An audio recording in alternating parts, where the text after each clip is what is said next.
let us take a look at Maimonides' work called Sefer HaMitzvos. Are you all familiar with a book called Sefer HaMitzvos? Yes. Okay, good. So you don't need me to tell you about it, right? Let's talk a little bit about it. Rambam wrote this work called Sefer HaMitzvos before authoring Mishnah Torah. So this came first, the Sefer HaMitzvos. What is the purpose of this work? Well, the Talmud tells us that the Torah contains 613 commandments, and what Rambam did was he gave us all of these commandments just delineated in order. So let me read it to you. Let's first start with the Gemara. The Gemara tells us as follows. You can see it on the screen. Rabbi Simlai taught there were 613 mitzvahs stated to Moses, to Moshe Rabbeinu, consisting of 365 prohibitions corresponding to the number of days in the solar year, 365.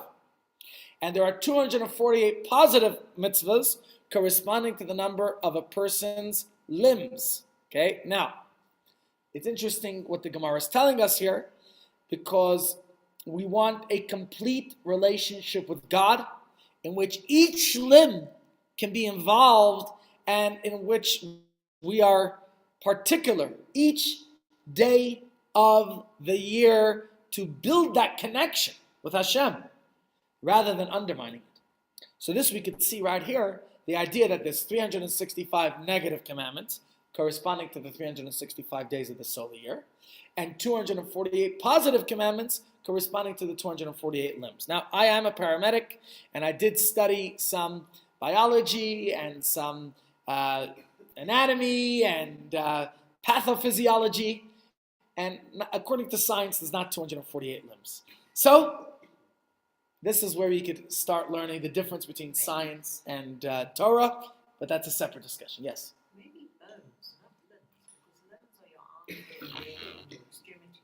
True.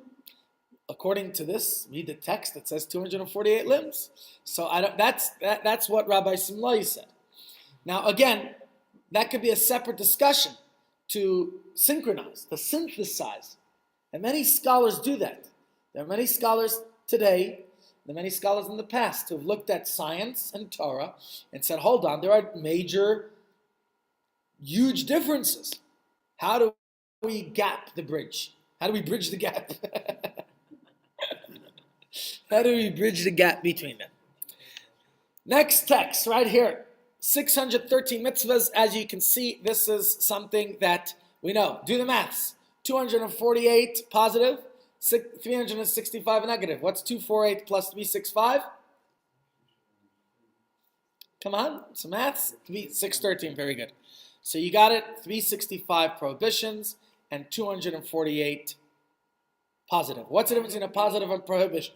Look at the 10 commandments up there. Yeah, you could say so. Yeah, 248. Okay, look at the 10 commandments, which we will analyze in the later day shiurim this week. Give me an example of the 10 commandments of a positive command. Give me an example of a negative commandment. Okay, number 5, honor your father and mothers. Positive or negative? Okay, Shirley, where are you going? Surely you want to stay. Yeah, okay. And then what about a negative commandment? The whole left side is negative, right? Don't steal, don't kill, all those are negative. We will examine those more closely tomorrow, please God. So now we will continue with what the Gemara says. Next text. Actually, no, this is the same text, it's just the continuation. Rav Amnuna said, what is the verse that alludes to this? Where do we know this from? That's 613 commandments. So he says, it's written, Moshe tzivalanu Moshe, Torah tzivalanu Moshe, Merash Akilas Yaakov. Moses commanded us the Torah on inheritance to the congregation of Jacob.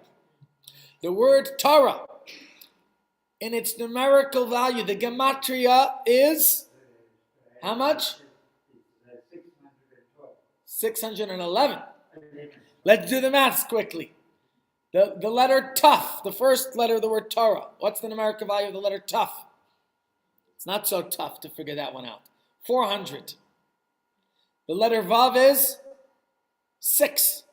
406 now, right? The letter Resh, what's the numerical value of the letter Resh? Come on. 200, good. So we got 606. Then we have the letter Hey. Add 5, 6, 11. Okay. 2 commandments we heard directly from God at Mount Sinai. Which are the 2 commandments we heard from God at Mount Sinai? Right there on the top of the ark. The first and second, I'm the Lord your God. You should have no other gods before me. And the remaining 611 were taught to us by Moshe, equaling 613. So we are told here that the Torah has 613 commandments. Now, if I handed each of you a Torah, and I gave you a week to go through the entire book and list all 613 commandments, can you enumerate them to me? Can you go around and... Now, if I gave you the Gutnik Chumash that we have here, you'll have an easy job because it's all enumerated in there. Some Chamashim have it, maybe the Art Scroll too. But I'm pretty confident that without those, you will go through it and you will find the 613. But your lists might be very different from each other. You know, there's a story that once the Greeks, I think it was, I don't remember who it was, but that they took 70 scholars of Torah and they put them into 70 different rooms and they asked them to translate the Torah. Now, I don't remember if it was in 70 different languages or if it was just in Greek, in Greece, and Greek. And they all had the same translation, which was miraculous because if you translate the Torah literally, you can wind up with certain discrepancies. For example, the very first verse, Bereshit bara Elokim. How do we translate that verse? Usually, in the beginning, God created. But if you want to translate it more literally, it's Bereshit bara Elokim. In the beginning, created God. Yeah? Right, in beginning. It's true, there's no that. And that's all got to do with Hebrew grammar. Not only that, if you go through each day, how would you know how to... This is where you need the oral tradition, as Maimonides was telling us here. Because if you want to just translate it, don't forget there's no nikudot, no vowels in the Torah. So you're going to go through it, and there's many different ways of translating many of the words. All right, we read the conclusion of each day. Vayhi erev, vayhi boker, yom echad. Right, it was night, it was day, and it's the first day. Hold on a second. Without the vowels, the word erev can also be read as orev. What's orev? Wild beasts. The word boker, without vowels, can be read as bakar. What's bakar? Cattle. So how do you know? Maybe it means there was wild beasts and there was cattle. You need the oral tradition, which is what we said in the previous session of this series, that the oral tradition is what tells us how to know and apply the meaning of each verse. You need that oral tradition. Without it, it's impossible to know the real meaning. So if you went through it, we might have different lists because there's many commandments in the Torah. How do we know which is an actual mitzvah? It reminds me, though, of...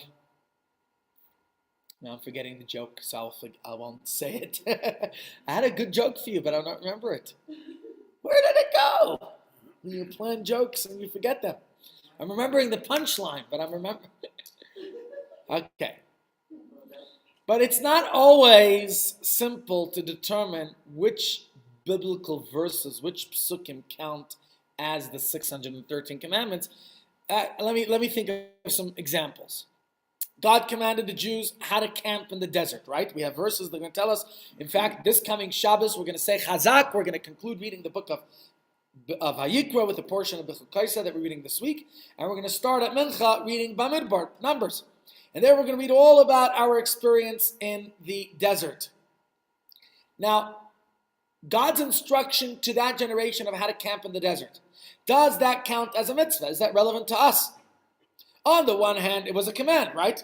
It was instructions to them. On the other hand, it was not going to be applicable once the Jews leave the desert and settle in the land of Israel, right? So is that still a mitzvah? Is that part of the count?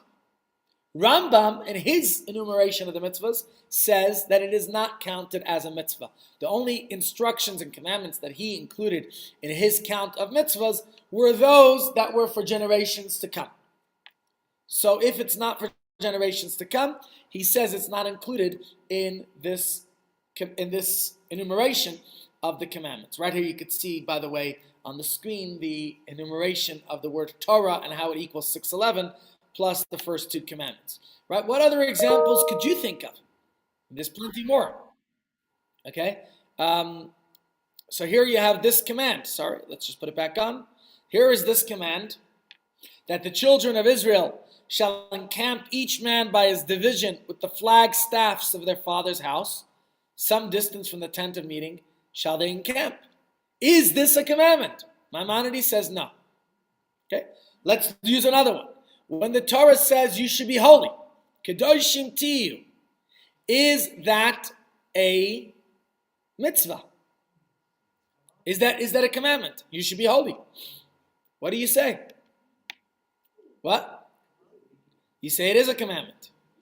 Maimonides says it's not a commandment. He says it's an injunction. It's I don't know, maybe he has some other terminology for this. So, kedoshim tiyu, you should be holy. We read this in the parsha just 2 weeks ago. Is this a mitzvah for all time? How does that, how do you include this? So when you're going to go through the Torah yourself, you'll find many, many instructions. What is to be included as a commandment? What isn't? When the Torah commands someone to bring a certain sacrifice, and then the Torah specifies that the rich should offer an animal and the poor should bring a bird.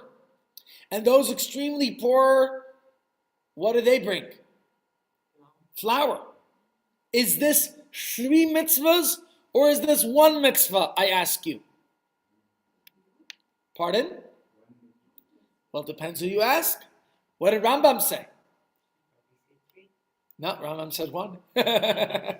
Okay, but this is the verse. You see it here in front of you, right?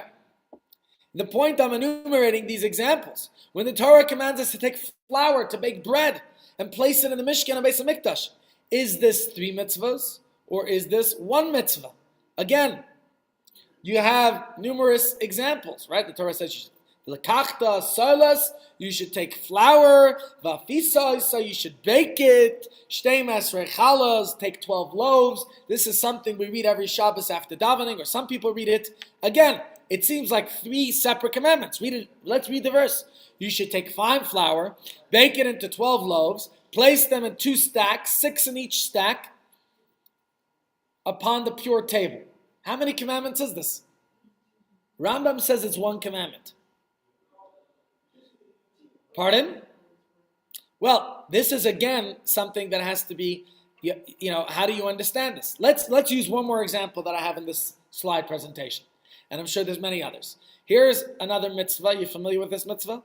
The Torah says, you should take for yourselves on the first day of the holiday of Sukkot, pre-Eitz Hadar, the fruit of a Hadar tree, kapos tamarim, date palm fronds, the arve nachal, and branch of a braided tree.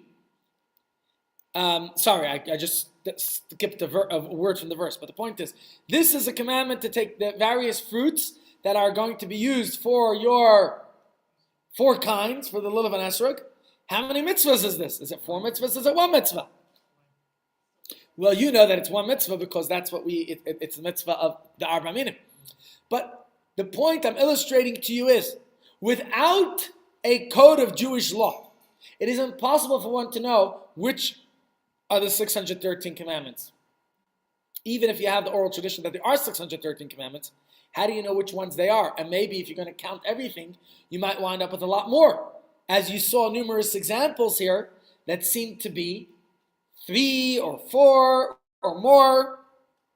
So when Rambam decided to write Mishnah Torah, he chose to begin each section by enumerating all the mitzvahs from the 613 that are relevant to that particular topic.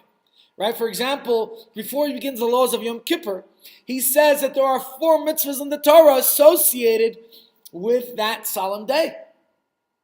2 positive mitzvahs, mitzvahs aseh, and 2 negative mitzvahs, mitzvahs los aseh. And he says a few words about each of them. And he then says, I will explain these mitzvahs in the following chapters. And he does the same before he begins each of the 83 topics in his Sefer HaMitzvahs. So, accordingly, it was necessary for Rambam to determine what the 613 commandments were, and he set out to make this determination in a principled way. He formulated 14 rules. Okay, these are called shorashim. sources, roots, for how to count each of these mitzvahs, which led him to actually differ in certain instances with those that he enumerated, the others who maybe enumerated the mitzvahs before him. For example, there's a book, the Bal Hilchas Gedolos, or Halachas Gedolos, and Rav Sadia Gaon, who lived in the first half of the 10th century, preceding Rambam, and they enumerated these mitzvahs different than he did. So there were others who codified it differently, and there's difference of opinion. And so, this is how Rambam felt, and he puts his arguments and his findings and writings. This is the Sefer HaMitzvos. And that's why I told you when you're doing your pearls, it's a good idea to write your reason for when you're having a particular custom. Even if your reason is just, this is what my mother or father did, or my grandmother did.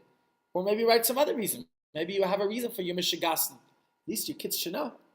Rambam writes his reason why he feels that the mitzvahs are the way he feels.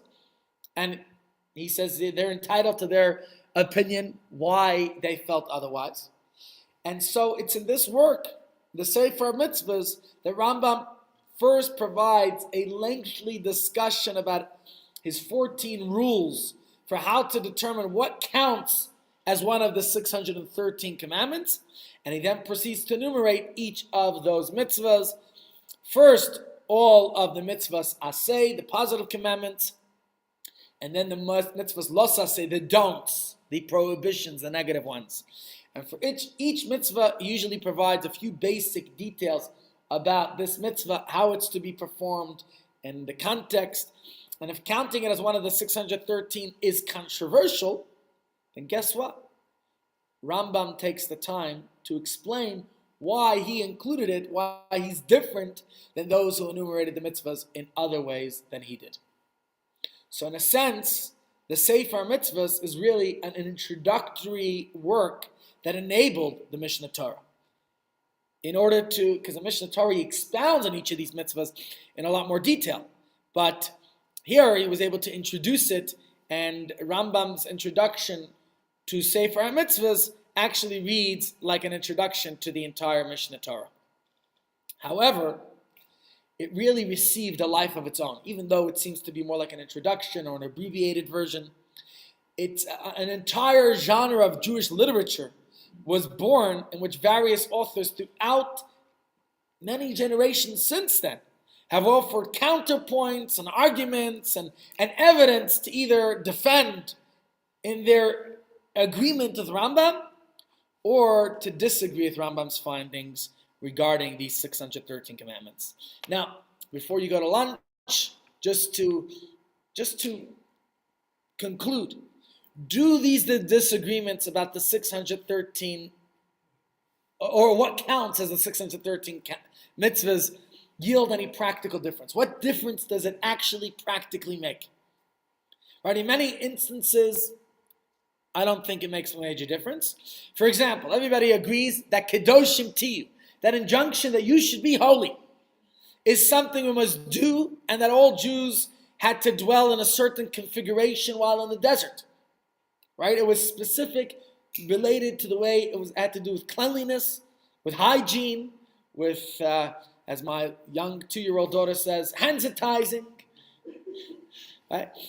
So it sounds like more the debate was more about the directives, how these directives are classified, whether they're to be one of the 613 or not. Kedoshim tiyu, it's more of a general rule that you should be holy. How do you be holy is more of the implementation and which specific laws are counted in the 613.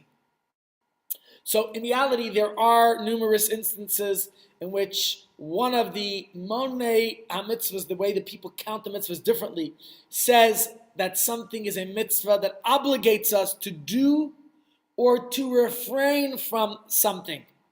And others argue that there's no obligation or prohibition whatsoever. Few examples that come to mind. Is it a prohibition to be afraid during war? That's an example we discussed in recent weeks at our shiurim, right? I mentioned it in numerous instances, even in our Journey of the Soul. So when it's one of the instructions that you're not allowed to be afraid of war, is the Torah telling us something like just don't be afraid? Is that just a suggestion? Or is it a commandment? And it was counted differently by different people. Or must the gohel adam pursue the inadvertent killer? Or is it just a rishus? In an instance where somebody inadvertently killed somebody else. Remember, what does the Torah say? There's a city of refuge to which the inadvertent murderer can go to for refuge. So, the Goel Adam is the remaining surviving family. Do they have an obligation to go and pursue the inadvertent killer? Or is it just they have permission to do so, but they don't have to? Again, that's a debate. Another example is, must we do, charging interest? We know that we're not allowed to charge interest to a fellow Jew. The Torah says it clearly. What about charging interest to Gentiles? You can. Do you have to? No, Malcolm's onto something. According to some opinions, when the Torah is saying you're not allowed to charge, it was last week's parsha, by the way, that you're not allowed to charge interest to your fellow Jew, that might be an indication that you must charge interest to somebody who isn't a Jew. Again, I'm not deciding the laws and telling you now. By the way, that doesn't just apply in Jewish law. For centuries, Christians saw it as a sin to charge interest, which is what gave many Jews an advantage, why many Jews were money lenders. Because we didn't mind charging interest to others. There were a lot less Jews amongst us, and also even amongst Jews. You know, it's interesting, there was a sign from Chase Manhattan Bank in the 1980s or 90s when I was a kid. It said, "You have a friend in Chase Manhattan Bank." It was a big billboard in New York City. Some Israeli wrote, scribbled underneath it, "You have family at Bank Leumi." Now, can Bank Leumi, which is an Israeli Jewish bank, or Safra Bank, or Bank Mizrahi, can they charge you interest? I walked into Safra Bank in Manhattan. It's right next to Chabad of Midtown, on 5th Avenue between 42nd and 43rd Street. Right? It's the heart of New York City, and there's a big Safra Bank. My father was a teacher of one of the Safras back in Switzerland in the 1950s. And the Safra Bank, so one of the Safras once came to visit us in our parents' home. And Safra Bank has a big sign in a beautiful frame. And it's called a Heter Iska. You know what Heter Iska is? It's a permission from the Beis Din to conduct business. And when they're giving you a loan, they're not transgressing the Torah's prohibition not to charge interest, but instead they're becoming investors in your enterprise. And thereby, just as you could make money in that business, so can they. So it's not really an interest, they're taking a portion of what they're lending you for your business, and they're getting from it as well. In order to do that, it's called Heter Iska. Heter Iska is a loophole. I don't know if to call it a loophole, but it's a permission from the Beth Din that when I'm lending you money for your business, to lend you money because you've hit hard times, I can't charge you interest. That we could do privately. As a bank, we do business. When it comes to business, you're allowed to make money and I'm allowed to make money. So over the years, there were ways to deal with this, but you might notice that FNB has, what they call it, an Islamic account. Because other religions, Christianity and Islam, also don't charge interest. That's how Jews were able to be money lenders over the years. Again, I'm showing you there's different ways of understanding the commandments in the Torah. And if you were to go through all it, you might find it confusing. And there's disagreements. And that's why Rambam felt it was important for him to tell you how he felt it was, how to count the mitzvahs. Because he felt it was this particular way. And there's many different other mitzvahs. I don't know how many there are that there were discrepancies. For the most part, probably 95%, everybody agreed what the 613 commandments are. But there were some that were differences of opinion. For example, must the Jew live in the land of Israel? Is that just a nice ideal? Okay, so this debate of how to count the mitzvahs was something that Rambam disagreed with some of his predecessors, and this is something that you could see in the Sefer HaMitzvahs. And tomorrow, I think this is part of the preparation for Shavuos as well. We'll look at some other aspects of Rambam's teachings. So tomorrow we will give a little bit more time on Rambam, and then we will move into other specific Shavuos related matters. So that is tomorrow's shir. You're all welcome to join us here once again. All the best and enjoy